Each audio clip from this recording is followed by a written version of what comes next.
საქართველოს ნაციონალური ბალეტი 70 წლის ხდება. ჩემთვის პირველ ადგილზე ანსამბლია და მე ყველაფერი დანარჩენი. რა მოსაწყენია ცხოვრება იმათთვის, ვინც არ ცეკვავს.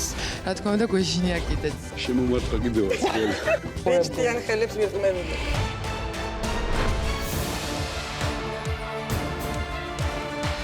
პირველი სკანდალური მურაბია. რატომ მეჭხუება ეს ხალხი ვერტე? ჩვენ შეყვარებულს მოკლიკაბაცია. არ გამიბედავს?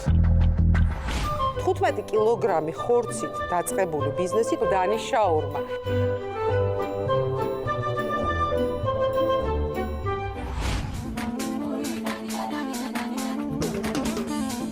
გიას ლეგენდარული ხაჭაპური.